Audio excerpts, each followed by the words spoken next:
आप हमें ज़्यादा रोकेंगे तो जो हमारे ऊपर कमेंट कर रहा कि हम आपको बिहार नहीं आने देंगे, हम उनके घर के बाहर जाएंगे, क्योंकि इस देश में आने जाने में रोक नहीं है। यहाँ का राजनीतिक पारा काफी हाई है, राजद के तमाम बयान आ रहे हैं। बयान राम पर नहीं होने चाहिए। धर्म और राजनीति दोनों अलग अलग हैं। हम राजनीति करने नहीं आए, हम अपने सनातन के प्रचार के लिए आए। पूरे देश में हम हिंदुत्व के प्रचार के लिए जा रहे हैं, पूरी दुनिया में जा रहे हैं। हम 150 करोड़ हिंदुओं की लड़ाई जगह जगह जाकर के लड़ रहे हैं, हिंदुओं को जगा रहे हैं। हिंदू जो घट रहा है, हिंदू जो जातियों में बट रहा है, उन हिंदुओं को एक करने के लिए, देश को जोड़ने के लिए हम पदयात्रा भी करते हैं, कथा भी करते हैं, दरबार भी लगाते हैं, उद्बोधन भी करते हैं, प्रवचन भी करते हैं, संकल्प भी करते हैं, बेटियों का विवाह भी करवाते हैं। अब रही बात बिहार आने पर, बिहार हमारा घर है, यहाँ भी हमारा परिवार रहते हैं, लाखों परिवार हमारे रहते हैं, बिहार में हम आते रहेंगे। रही बात बयानबाजी की, जो बयानबाजी करेगा वो जैसे मानेगा, हम उसे वैसे मनाएंगे। आप हमें ज़्यादा रोकेंगे तो जो हमारे ऊपर कमेंट कर रहा कि हम आपको बिहार नहीं आने देंगे, हम उनके घर के बाहर जाएंगे, क्योंकि इस देश में आने जाने में रोक नहीं है, संविधान में लॉ है। आरजेडी के एक विधायक के द्वारा कहा गया है कि जब चुनाव नजदीक आ रहा है तभी बाबा का आगमन में फिजूली की बात है। 1923 में हम आए तब चुनाव नहीं था, उसके बाद में हम गया जी 2 बार आए तब चुनाव नहीं था, हम फिर आए। अब चुनाव तो देश में कभी ना कभी चलता ही रहता। हमने अपनी मंच से कभी किसी पार्टी का नाम नहीं लिया, हमने किसी को वोट देने की बात नहीं की, ना हम जब तक जिएंगे तब तक हम करेंगे भी नहीं। अब रही बात कि राम की चर्चा की, तो राम की चर्चा आप रोक नहीं सकते हो। रही बात कि हम किसी का माहौल बनाने आए, तो हम तो राम का माहौल बना करके ही चल रहे हैं, तो हम रुकेंगे नहीं। और रही बात उनके बयान की, वो जैसे समझेंगे हम उन्हें वैसे समझेंगे। द्वारा ये भी कहा जा रहा है कि बाबा के मंच पर केवल बीजेपी के ही नेता क्यों पहुंचे? आप आइए, हम आपका स्वागत कर रहे हैं। हमारा तो मंच सबके लिए खुला है, आप आइए तो सही।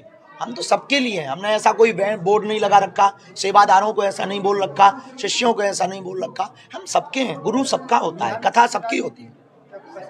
राम के देश में राम की कथा कहते हैं, फिर भी विपक्ष के जो भी लोग हैं वो कहते हैं कि बाबा धार्मिक उन्माद मंच से फैला। ये धार्मिक उन्माद नहीं, अपनी अपनी संस्कृति, अपने अपने धर्म, अपने अपने मजहब का प्रचार करने का अधिकार संविधान में है। ये संविधान कहता है, तो हम राम की बात करते हैं तो अपराध थोड़ी करते हैं। उन्माद नहीं फैला रहे हैं हम, विवाद नहीं फैला रहे, हम देश को जोड़ने की बात कर रहे हैं। रही बात कि जिनको ये उन्माद लग रहा है, उनको अपने कान बंद कर लेने चाहिए, उनको हमारी बातें सुनना बंद कर लेना चाहिए, उन्हें हमारे प्रवचन सुनना बंद कर लेने चाहिए, क्योंकि हम ना रुकेंगे, हम बंद नहीं होंगे, हम चुप नहीं होंगे, हम बार बार आएंगे, वो ज़्यादा छेड़ेंगे, हम हर बार बिहार आएंगे, हम फिर बिहार आएंगे, वो ज़्यादा छेड़ेंगे, हम उनके नगर में आएंगे, हम उनके घर पे जाएंगे। हनुमत कथा का 4 दिन खत्म है जी। सेक्युलरिज्म की बात होती है भारत सेकुलरिज्म केवल एक मोटो बनाया गया है, सेकुलर राष्ट्र नहीं है। जब मजहब के नाम पर 1947 में इस देश का ऑलरेडी एक टुकड़ा किया जा चुका है, जहां 80% से फीसदी ज़्यादा हिंदू रहते हैं, वह देश हिंदू है। अब ये हिंदू राष्ट्र घोषित होकर के रहेगा। 4 दिन हो गया तो काफी से दिव्य दरबार लगेगा। कल सामूहिक अर्जी लगाई जाएगी, क्योंकि बहुत ज़्यादा समुदाय है, लोगों को हमारे कारण किसी को भी कोई चोट ना पहुंचे, ये हमारा धर्म है। पंडाल में कुछ श्रद्धालु बोल रहे थे कि कल हो सकता है अंतिम दिन है और आगामी होली है, तो हो सकता है बाबा होली भी करा दे फूलों की वर्षा। होली तो होगी। हिंदू राष्ट्र के बारे में थोड़ा सा आप नेतृत्व कर रहे हैं। भारत जो हिंदू राष्ट्र, हमारा जो मोटिव है, जैसे दुबई है, दुबई में सब कल्चर के लोग रहते हैं, सभी देशों के लोग रहते हैं, सभी मजहबों के, पर फर्स्ट प्राथमिकता किसको है? इस्लाम को।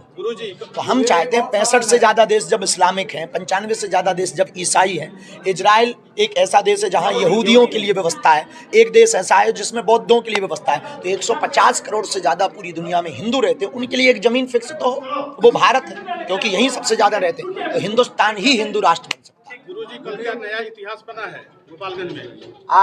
तरेतपाली मठ नौबतपुर के बाद में दूसरा इतिहास जो भक्तों के समुदाय का बना है, वो गोपालगंज के भोरे के रामनगर में बना, राम जानकी मठ के इस प्रांगण में बना। कहा है कि पाकिस्तान भी जाकर राम कथा सुना। कोई बुलाए तो हम लंदन गए, ऑस्ट्रेलिया गए, फिजी गए, और तो ठीक है दुबई गए, और दुबई में हमने कथा गाई, हमने इन देशों में दरबार लगाए। पाकिस्तान वाले बुला के तो देख लें, अगर घर वापसी ना करवा दें तो कहना।